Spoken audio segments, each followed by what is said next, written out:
नमस्कार, मैं हूं श्वेता सिंह और आप देख रहे हैं आज तक। फ्री बिजली, फ्री पानी, फ्री बस, फ्री अनाज, सियासत में फ्री का फंडा खूब चलता है। फ्री की योजनाओं को लेकर खटाखट और फटाफट के वादे बेखूब सुनाई देते हैं। सरकारें भी इनके आधार पर बनने बिगड़ने लगी हैं। लेकिन जिस तरह कांग्रेस अध्यक्ष मल्लिकार्जुन खड़गे ने फ्री के वादे को लेकर कर्नाटक में अपनी ही सरकार को आड़े हाथों लिया, उससे फ्री के वादों पर सियासत में नई बहस छिड़ गई है। भाजपा सरकार ने गरीबों को 4 करोड़ पक्के घर बनाकर दिए हैं। कॉलेज में जाने वाले छात्रों को जो पहले साल की पढ़ाई कर रहे हैं, फर्स्ट ईयर में उनको लैपटॉप और टैबलेट दी जाएगी। मोदी जी ने 1000 रुपए का सिलेंडर दिया, हम आपको 500 रुपए का सिलेंडर देने जा रहे हैं। जो नेता कहे जनता को फ्री की सुविधाएं मिलनी चाहिए, वो नेता ईमानदार। बिजली के क्षेत्र में कहा है कि 300 यूनिट मुफ्त होगी, सिंचाई माफ होगी। गजब हो रहा है सियासत में आजकल। मुफ्त के जिस चंदन को घिस घिस कर वोटों के बैंक खड़े किए जाते हैं। नरेंद्र मोदी जी ने 1000 रुपए का सिलेंडर दिया, हम आपको 500 रुपए का सिलेंडर देने जा रहे हैं। उसी पर हिसाब किताब हो रहा है। इसके तहत सरकार की तैयारी हर महीने 300 यूनिट तक मुफ्त बिजली का इंतजाम करने की है। क्या कहें इसे, सियासत का सत्यकाल या फिर कोई चुनावी चाल? बिजली फ्री है, पानी फ्री है, महिलाओं को बसों में सफर फ्री है, इलाज फ्री है। 300 करोड़ वाला जो ओवरब्रिज होता है वो 150 करोड़ में बन जाता है। पहले जनता सियासतदानों से पूछती थी, क्या हुआ तेरा वादा? अब सियासत की तरफ से खुद के लिए ही आवाज उठी है कि करो वही वादा जो रह जाए ना आधा। ನಿಂಬಲೇನ್ ಬಜೆಟ್ ಇದೆ, ಆ ಬಜೆಟ್ ತಕ್ಕಂತೆ ಗ್ಯಾರಂಟಿಗಳು ಕೊಡಿ. ಇಲ್ಲ ಬಜೆಟ್ ಬಿಟ್ಟು ನೀವು ಗ್ಯಾರಂಟಿಗಳು ಕೊಟ್ರೆ ಇಲ್ಲಿ ದಿವಾಳಿ ಎದ್ದು ಹೋಗ್ತದೆ। आखिर सत्य के साक्षात्कार की वजह क्या हुई? क्या फ्री के वादों से चरमराने लगा सरकारों का ढांचा? क्या जनता के बीच विश्वसनीयता पर प्रश्न चिन्ह लगने लगे, या जरूरत से ज्यादा फ्री के वादों के साइड इफेक्ट समझ में आने लगे?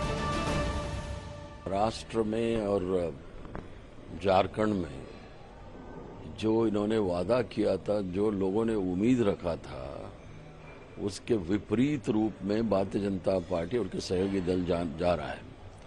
इसके लिए कांग्रेस के तरफ इशारा करके बोलने का कोशिश करता है। वादे ऐसे करो जो पूरे हो सके। हम लोग वादे से कहीं आगे हम लोग काम करने वाले वैसे लोग हैं। कांग्रेस घोषणा करती है, कांग्रेस रेवड़ियां बांटने का काम करती है, परंतु देती कुछ भी नहीं। 100 दिन तो भूलिए, इन्हें 3 टर्म्स हो गए हैं, तीसरा टर्म शुरू है। कोई भी एक ऐसा वादा नहीं है जहां जनता कह सकती है हाँ उन्होंने पूरा किया होगा। वाकई सोचने वाली बात है, जब चुनावी राजनीति में बोलबाला हो फटाफट खटाखट का। अंबानी अदानी के बैंक अकाउंट में पैसा खटाखट खटाखट खटाखट जा रहा है, वैसे ही आपके बैंक अकाउंट में पैसा खटाखट खटाखट खटाखट आए। खटाखट खटाखट खटाखट। जब चुनावी गारंटियां सर चढ़कर बोल रही हैं। मैंने निश्चय कर लिया है, देश के 80 करोड़ गरीबों को मुफ्त राशन देने वाली योजना को भाजपा सरकार अब अगले 5 साल के लिए और बढ़ाएगी। जब रेवड़ी कल्चर के आरोप नीतियों में बदल रहे हैं। कोई नेता अगर देश के अंदर खड़ा होके कहे कि मेरे को फ्री की रेवड़ी के खिलाफ हूं, समझ जाओ उस नेता की नीयत खराब है, वो नेता भ्रष्टाचारी है।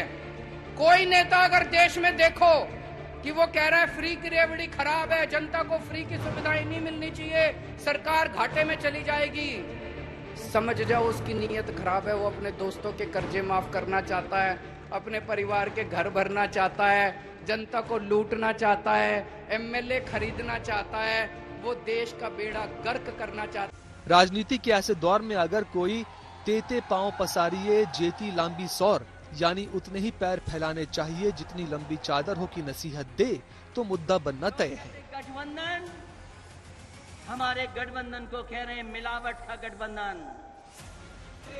कांग्रेस अध्यक्ष ने अपनी कर्नाटक सरकार को नसीहत दी, बीजेपी ने इसे तुरंत मौका मौका में बदल दिया। अब एक दूसरे की गारंटियां और मुफ्त के वादे याद दिलाए जा रहे हैं। राहुल गांधी चुप तो ऐसे चीजों में रहते ही हैं, अब खुद परेशान हैं खड़गे के पोल खोलने से कि खटाखट मत करो, फटाफट जनता सबक सिखा दे रही है। See, I totally agree with our Honorable President Mallikarjun Kharge Sahab. What he said is the real economy. See, when you are giving any kind of a schemes to the people of state, you have to balance your budget. Nitish Kumar ji घोषणा पत्र पर नहीं काम करते हैं, निश्चय पर, commitment पर। तो कमिटमेंट की राजनीति होती है। अगर कहा कि हर घर बिजली पहुंचा देंगे तब पहुंचा दिया, हर जिले में इंजीनियरिंग कॉलेज खोलेंगे तो खोल दिया, 10 रुपया महीना में पढ़ा रहे हैं, पॉलिटेक्निक 5 रुपया महीना में पढ़ा रहे हैं। तो निश्चय की बुनियाद पर अब जनता यह समझना चाहती है कि चुनावी वायदे नहीं रहे, बल्कि उसको अमली जामा पहनाया जाए। इसमें कोई शक नहीं कि एनडीए और इंडिया गठबंधन में शामिल दलों के नेतृत्व वाली राज्य सरकारें मुफ्त के वादों के चलते कर्ज के बोझ तले दब रही हैं। कई की हालत तो बेहद खस्ता हो चुकी है। राजनीति के समानांतर देश में रेवड़ी कल्चर और मुफ्त की गारंटियों पर एक बहस भी चल रही है। देखने वाली बात ये होगी कि इस मुद्दे से राजनीतिक दल कुछ सबक लेंगे या ये भी आरोप प्रत्यारोप के बीच बस एक मुद्दा बनकर रह जाएगा। अभी हाल ही में हुए हरियाणा विधानसभा चुनाव में कांग्रेस ने 7 गारंटी और 15 वादे किए थे, जिनमें 300 यूनिट फ्री बिजली, मुफ्त इलाज, गरीबों को 2 कमरे के आवास जैसे वादे भी शामिल थे। लेकिन उसी समय पास के राज्य हिमाचल प्रदेश में फ्री स्कीम्स के चलते बिगड़ी आर्थिक स्थिति का मुद्दा चल पड़ा था। एक आकलन यह भी है कि हरियाणा के नतीजों पर इसका असर पड़ा। अब कर्नाटक और तेलंगाना में फ्री स्कीम्स के चलते आर्थिक बोझ का मुद्दा उठ रहा है, तो क्या इन राज्यों से लगे हुए महाराष्ट्र में इसका असर देखने को मिल सकता है? क्योंकि इसी महीने महाराष्ट्र विधानसभा चुनाव है, कांग्रेस को अपना घोषणा पत्र जारी करना है।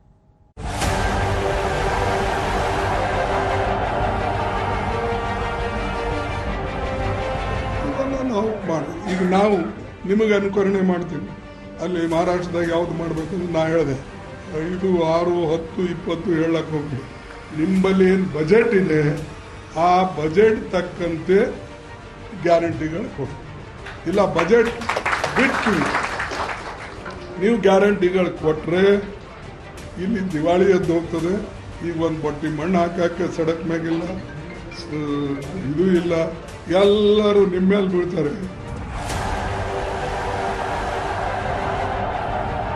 महाराष्ट्र और झारखंड में कांग्रेस के चुनावी घोषणा पत्र आने से पहले कांग्रेस अध्यक्ष मल्लिकार्जुन खड़गे की नसीहत के कारण कांग्रेस खुद को कई सवालों के घेरे में खड़ी कर चुकी है। क्या कांग्रेस बजट से ज्यादा का वादा करके वोट मांगती है? कांग्रेस चुनावों में जो गारंटियां देती है, क्या उनकी खुद गारंटी नहीं होती? क्या कांग्रेस चुनावों में ऐसे वादे करती है जिन्हें पूरा कर पाना उसके लिए संभव नहीं होता? क्या कांग्रेस की गारंटियां राज्य सरकारों को बीच मझधार में फंसा देती है? खड़गे साहब को बहुत ज्ञान आ गया है, कांग्रेस के सम्माननीय राष्ट्रीय अध्यक्ष को, और उस ज्ञान में उन्होंने बहुत महत्वपूर्ण चीजों को स्वीकार कर लिया है। उन्होंने कहा है कि वही गारंटी अनाउंस करिए जिसके लिए बजट हो, जिसके लिए फिनेंशियल प्रबंधन हो। फिर एक मन में सवाल आया कि कांग्रेस के राष्ट्रीय अध्यक्ष ने जो इतना गुणी चिंतन दिया है, तो पहला पाठ अपने नेता राहुल गांधी को पढ़ाया है कि नहीं पढ़ाया है? छत्रपति शिवाजी महाराज की। सर पर महाराष्ट्र जैसे बड़े राज्य का विधानसभा चुनाव है। झारखंड में कांग्रेस के लिए प्रतिष्ठा का सवाल है। ऐसे में सवाल ये उठता है कि क्या चुनावी गारंटियों पर खड़गे ने अपनी पार्टी को जो आईना दिखाया है, उसका असर वोटर्स के बीच पड़ सकता है? क्या कांग्रेस के आने वाले घोषणा पत्र में दर्ज न्याय और गारंटियों पर जनता भरोसा करेगी?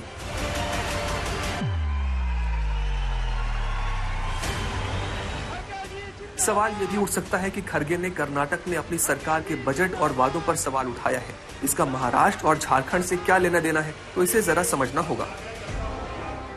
अभी हरियाणा में चुनाव हुए, कांग्रेस ने महिला, युवा, बेरोजगारों को ध्यान में रखते हुए कई गारंटियां दी, लेकिन उसी समय बराबर के कांग्रेस शासित राज्य हिमाचल प्रदेश में सरकार के आर्थिक संकट की बात सामने आई। टॉयलेट पर टैक्स तक का मुद्दा बना।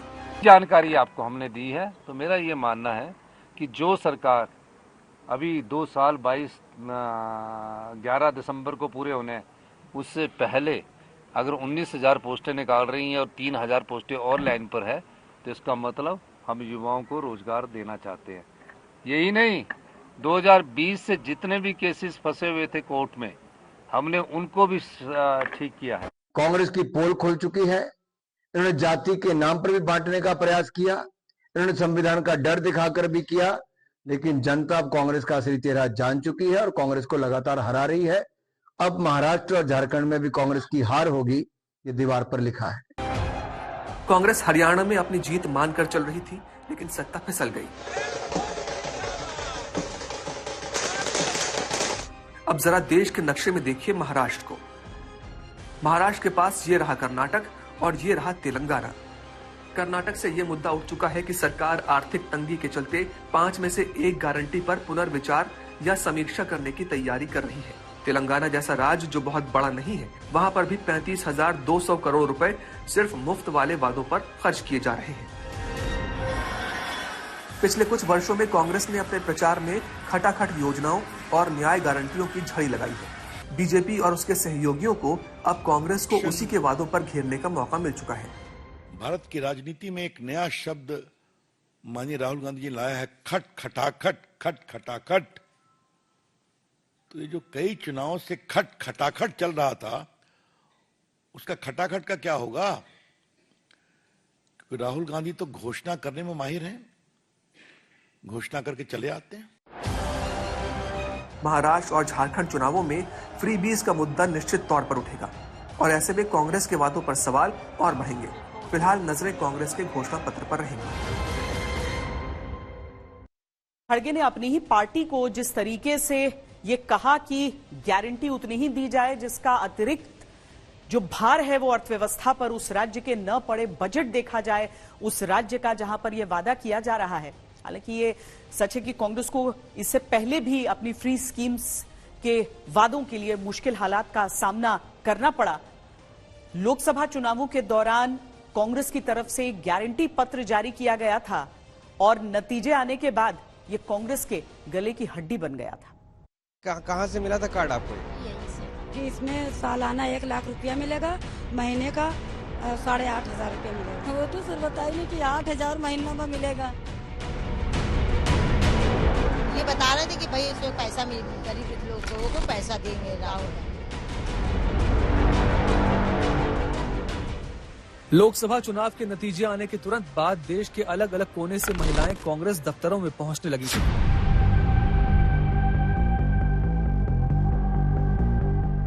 दरअसल कांग्रेस की तरफ से ये वादा किया गया था कि अगर कांग्रेस जीती तो गारंटी पत्र के जरिए महिलाओं को 1 लाख रुपए दिए जाएंगे और इसके लिए बाकायदा फॉर्म भी भरवाया गया था।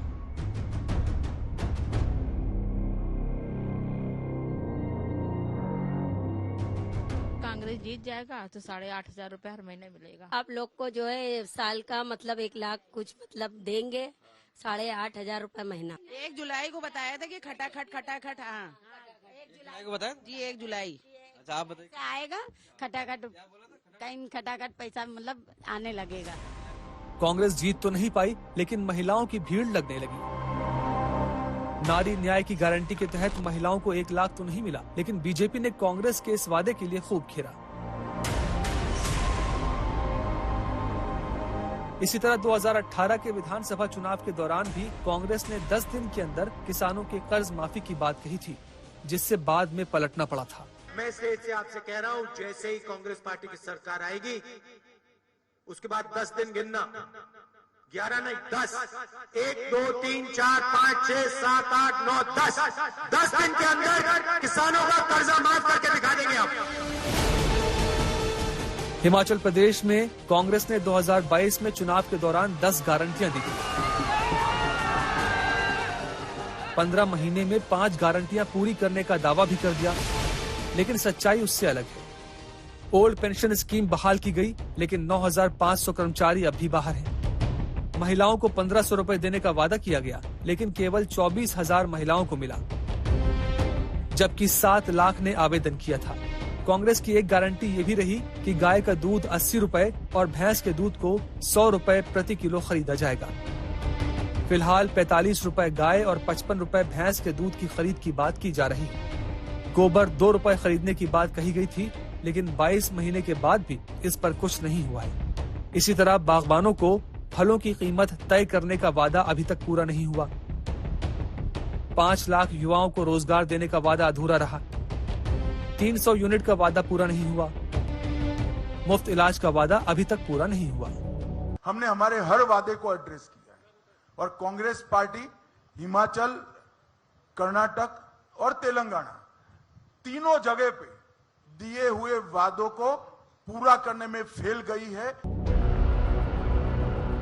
हिमाचल प्रदेश में गारंटी ने कांग्रेस की सरकार तो बनवा दी, लेकिन राज्य के इतिहास में पहली बार ऐसा हुआ जब वक्त पर सभी कर्मचारियों को वेतन और पेंशन नहीं मिल पाई। अगर इस तरह की परिस्थिति अगर हिमाचल प्रदेश में सरकार के सामने आई है कि वो कर्मचारियों की सैलरी देने में असमर्थ हो गई है और पेंशनर्स की पेंशन देने में असमर्थ हो गई है, इस सारे विषय को बहुत गंभीरता से सरकार को लेना चाहिए।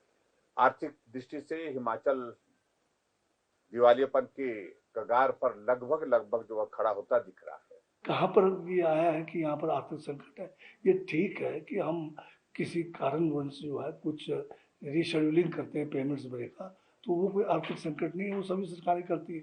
हिमाचल के इतिहास में कई चीजें नहीं होगी, जयराम जी की मर्जी से थोड़ी होगी।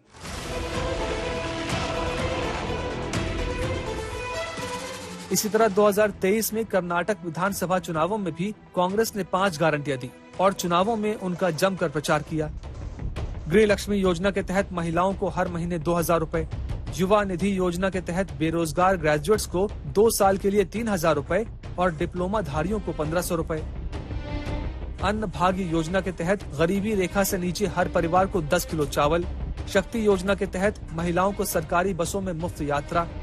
गृह ज्योति योजना के तहत हर घर को 200 यूनिट बिजली मुफ्त। अब कर्नाटक सरकार की तरफ से शक्ति योजना पर पुनर्विचार की बात सामने आई, जिसके बाद खड़गे ने अपनी ही सरकार को आड़े हाथ लिया और कांग्रेस बीजेपी के सीधे निशाने पर आ गई। सबसे ये देश की राजनीति में इससे बड़ा कोई शर्मनाक प्रयास नहीं हो सकता कि टॉयलेट पर भी टैक्स लगाने की बात चल रही थी।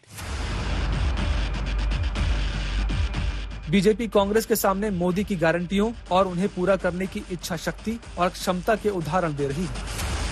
चुनावी माहौल में ये मुद्दा रोज नया तूल पकड़ता जा रहा है।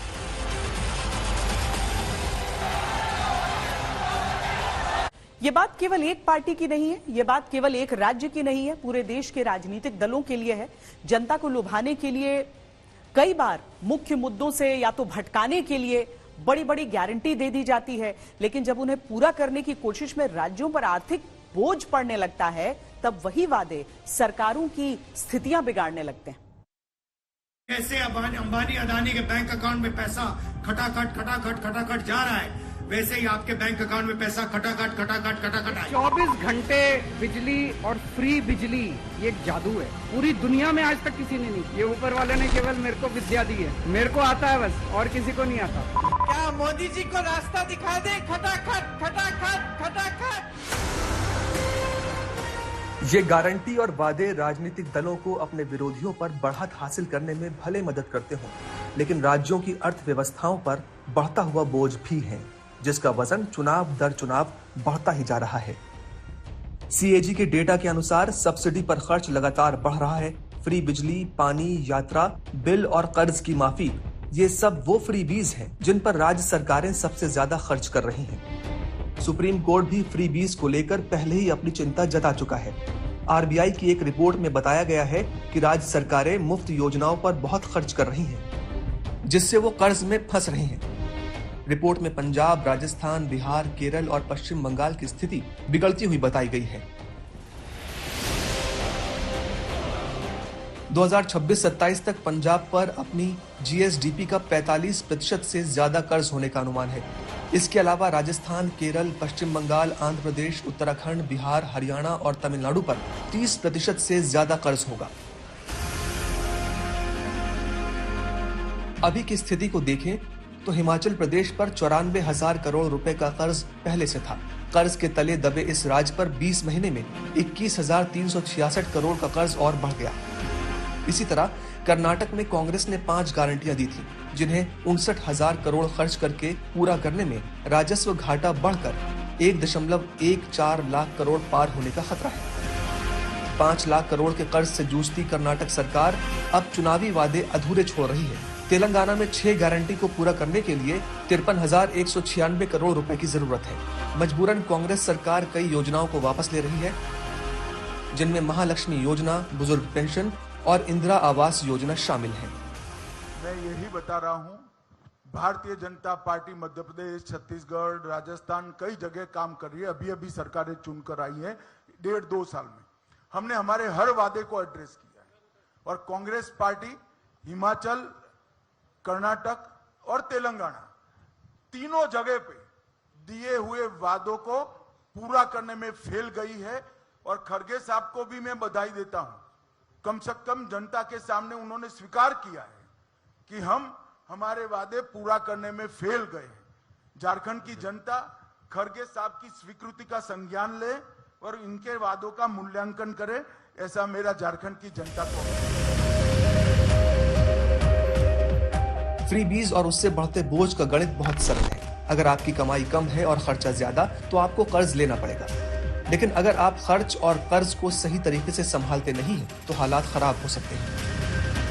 ऐसा ही श्रीलंका में हुआ और पाकिस्तान में भी ऐसा ही हो रहा है। हमारे देश में सरकारें सब्सिडी और मुफ्त योजनाओं पर बहुत ज्यादा खर्च कर रही हैं। हालत पर अभी ध्यान नहीं दिया गया तो आगे आने वाला समय कठिन ही नहीं कष्टकारी भी होगा। इसी महीने होने वाले महाराष्ट्र चुनावों में लाडली बहना योजना की नाव पर सवार होकर महायुति फिर से सत्ता में आने की गारंटी दे रही है। पिछले साल मध्य प्रदेश में बीजेपी ने ऐतिहासिक जीत हासिल की, तब उसमें भी लाडली बहना योजना को गेम चेंजर माना गया था। इसी तरह दिल्ली हो, कर्नाटक हो, राजस्थान, पश्चिम बंगाल, राजनीतिक दलों ने चुनावों में बड़ी बड़ी फ्री स्कीम्स का ऐलान किया और जनता ने उन पर भरोसा भी दिखाया।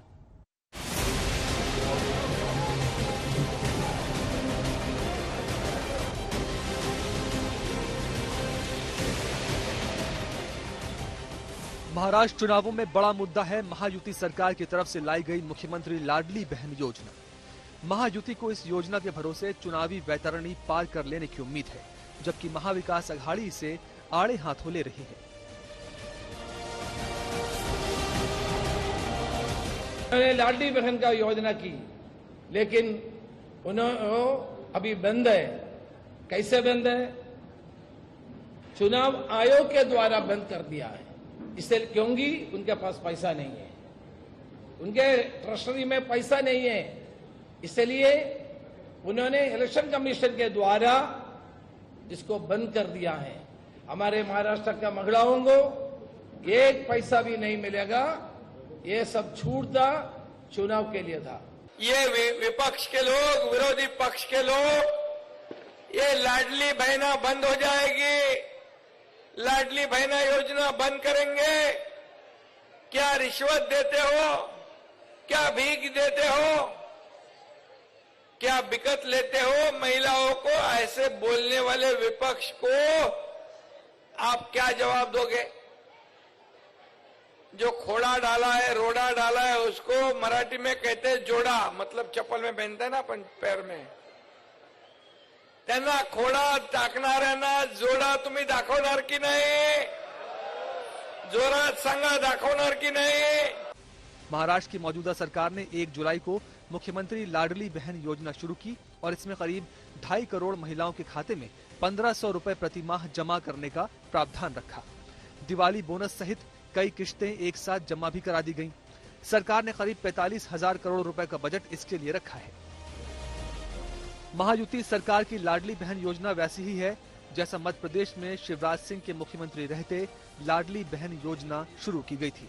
2023 में हुए विधानसभा चुनाव में मध्य प्रदेश में बीजेपी की प्रचंडतम बहुमत से सरकार बनी तो इसके पीछे इसी योजना को जनता के बीच निर्णायक लोकप्रिय माना गया था। 2023 में ही राजस्थान के भी विधानसभा चुनाव हुए थे। बीजेपी ने अपने संकल्प पत्र में किसानों को केंद्र की तरफ से मिलने वाली 6,000 की सम्मान निधि राशि के साथ राज्य में सरकार बनने पर 6,000 राज्य की तरफ से भी देने का वादा किया। इसी तरह लाडो प्रोत्साहन योजना के तहत गिर परिवारों की बेटियों को 6,000 से 1 लाख तक की राशि एक मुश्त देने का वचन दिया।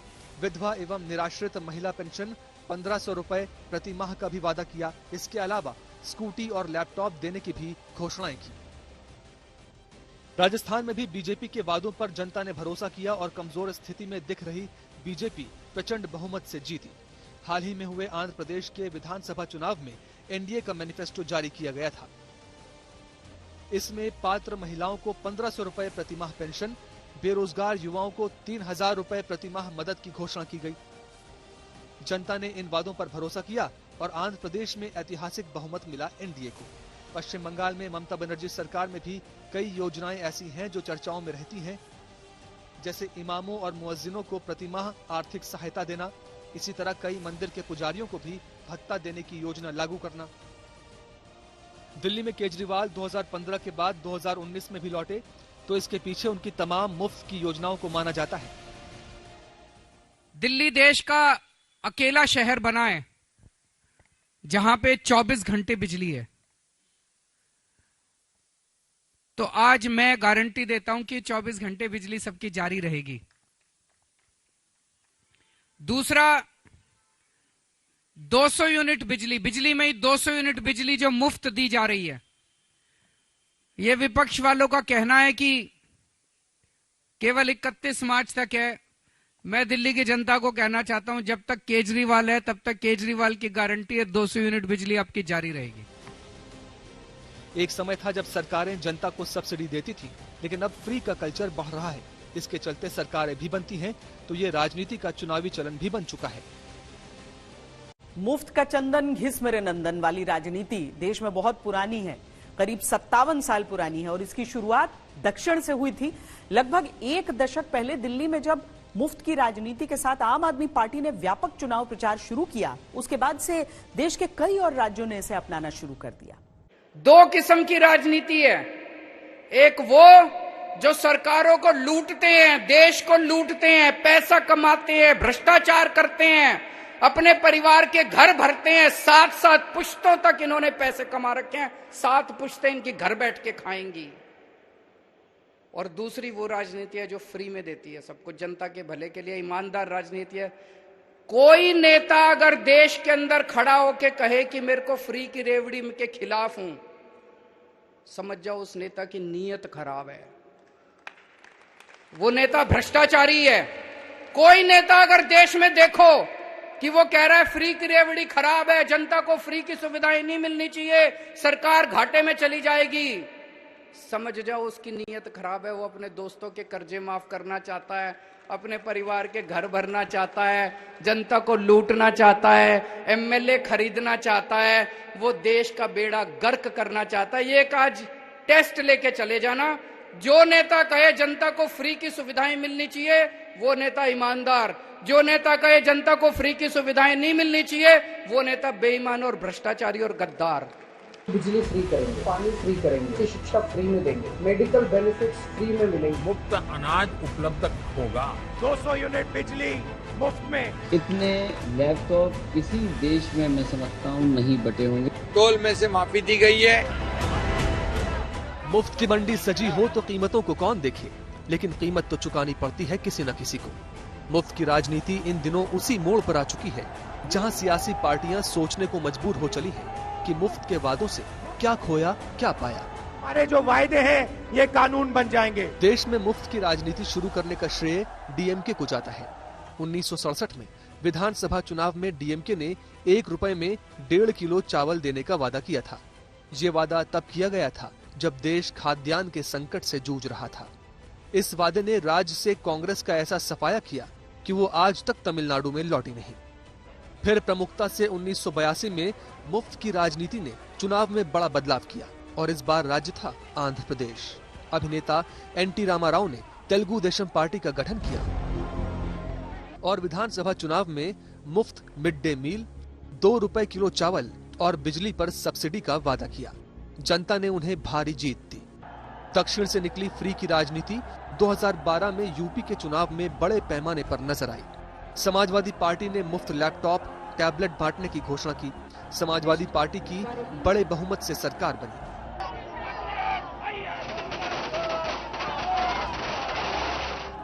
यही प्रयोग 2012 में पंजाब में अकाली दल और भाजपा गठबंधन ने किया और आटा दाल स्कीम लॉन्च की और लाभ मिला। 2015 में केजरीवाल ने बिजली पानी मुफ्त के प्रचार के साथ चुनाव में दिल्ली की राजनीति के सारे समीकरण बदल दिए, जिसके चलते 2020 में फिर और भी ज्यादा फ्री के वादों के साथ उनकी सरकार बनी। करना चाहिए नहीं करना चाहिए फ्री? 3,000 रुपए हर महीने ग्रेजुएट्स को और 1,500 रुपए डिप्लोमा होल्डर्स को। पब्लिक ट्रांसपोर्ट महिलाओं के लिए सबसे सुरक्षित माना गया है। उसको ध्यान में रखते हुए सरकार ने निर्णय लिया है कि दिल्ली के अंदर सभी डीटीसी की बसें और क्लस्टर बसें, सभी बसों के अंदर और मेट्रो के अंदर महिलाओं का सफर फ्री किया जाएगा। ऐसे देखा जाए तो एक अच्छा ही अच्छा स्टेप है ये, बट एक तरीके से इसका बेनिफिट भी है और कुछ नेगेटिव इम्पैक्ट्स भी होते हैं, ये तो है। अब जैसे अब वो कह रहे हैं कि फ्री सब कुछ फ्री सर्विसेज की जाएगी, तो इसकी वजह से रश ज्यादा बढ़ता है। एक डिसएडवांटेज ये हो सकता है कि वहाँ पे नंबर ऑफ पैसेंजर्स ज्यादा हो सकते हैं, बहुत ज्यादा भीड़ हो सकती है, कचरा हो सकता है, तो बाकी ठीक है, मतलब इट्स ओके। धीरे धीरे ये राजनीति का चलन बनता चला गया और सियासी दलों के लिए जीत का शॉर्टकट। मोदी सरकार 80 करोड़ लोगों को मुफ्त अनाज देती है, आयुष्मान कार्ड के जरिए मुफ्त इलाज का वादा करती है, मुफ्त गैस सिलेंडर का भी खूब प्रचार करती है। विपक्ष इसे मुफ्त की राजनीति से जोड़ता है, जबकि बीजेपी इन्हें कल्याणकारी योजनाएं बताते नहीं थकती। ये मामला सर्वोच्च न्यायालय तक भी पहुंचा और फ्री के वादों और कल्याणकारी योजनाओं के बीच एक लकीर खींचने की कोशिश हुई। गारंटी देने वाले को एक औकात होनी चाहिए और काबिलियत होनी चाहिए। दूसरा, गारंटी देने वाले में कैपेसिटी होनी चाहिए इंप्लीमेंट करने के लिए। इनकी गारंटी तो हमारे में रेवड़ी में बहुत फर्क है। एक होती है रेवड़ी जो आम आदमी पार्टी करती है और कांग्रेस, और हम करते हैं productive employment of resources so that the economy grows. हमारे में बहुत फर्क है और इनकी रेवड़ी में।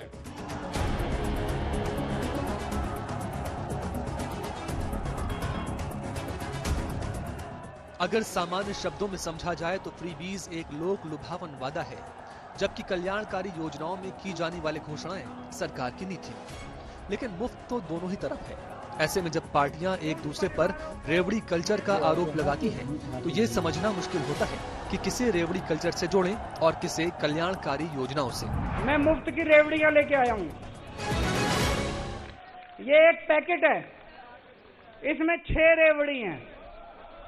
आप जब यहाँ से जाओगे तो बाहर गेट पे आपको एक एक पैकेट मिलेगा 6 रेवड़ी का। केजरीवाल ने 6 मुफ्त की रेवड़ी दी है दिल्ली के हर नागरिक को। ये 6 रेवड़ी दे रहा हूँ, 7वीं रेवड़ी आने वाली है हर महिला को 1000 रुपए उनके बैंक अकाउंट में। फ्रीबीज का चलन चुनावों के दौरान तो इतना बढ़ चुका है कि इन्हें लोकतंत्र में वोटर्स को प्रभावित करने के लिए अप्रत्यक्ष रूप से रिश्वत तक कहा जाने लगा है। इसको लेकर सुप्रीम कोर्ट, सीएजी और चुनाव आयोग तीनों तरफ से चिंताएं जताई गई हैं। फ्रीबीज पर दायर जनहित याचिका में 2022 में सुप्रीम कोर्ट के तत्कालीन मुख्य न्यायाधीश एनवी रमना के आदेश पर गठित 3 जजों की बेंच ने कहा था कि ये मुफ्त की सुविधाएं आगे चलकर सरकारों को दिवालियेपन की ओर धकेल सकती हैं, जिसकी वजह से सरकार फंड की कमी का हवाला देकर बुनियादी सुविधाएं भी मुहैया नहीं करा सकेगी। आजकल हमारे देश में मुफ्त की रेवड़ी बांटकर वोट बटोरने का कल्चर लाने की भरसक कोशिश हो रही है। ये रेवड़ी कल्चर देश के विकास के लिए बहुत घातक है। इस रेवड़ी कल्चर से देश के लोगों को और खास करके मेरे युवाओं को बहुत सावधान रहने की जरूरत है। रेवड़ी कल्चर वालों को लगता है कि जनता जनार्दन को मुफ्त की रेवड़ी बांटकर उन्हें खरीद लेंगे। दरअसल रेवड़ी कल्चर और कल्याणकारी योजना के बीच कोई स्पष्ट अंतर है ही नहीं, जिसका फायदा राजनीतिक दल अपनी सुविधा अनुसार उठाते हैं। अगर देखा जाए तो फ्री बिजली, फ्री पानी, फ्री यात्रा पर बहस होती है, लेकिन अगर फ्री साइकिल छात्राओं को, मुफ्त स्वास्थ्य जनता को, मुफ्त मिड डे स्कूल स्कूलों में जैसी योजनाओं को देखा जाए तो वो भी कल्याणकारी है। यहाँ ये कहा जा सकता है कि चुनावी पार्टियां जब राज्य की कुल आय से अधिक चुनावों के समय किए गए फ्री के वादों को पूरा करने की कोशिश करती हैं, तब सरकारों का आर्थिक ढांचा डगमगा जाता है और तब ये सवाल उठता ही है कि चादर से लंबे पैर फैला ही क्यों? क्या फ्रीबीज के नफा नुकसान को सोचे बिना वादों का मतलब कैसे भी बस सरकार बनाना है, भले ही बाद में राज दिवालिये हो जाए। हमारी इस पेशकश में अभी के लिए इतना ही। देश और दुनिया की बाकी खबरों के लिए आप देखते रहिए आज तक।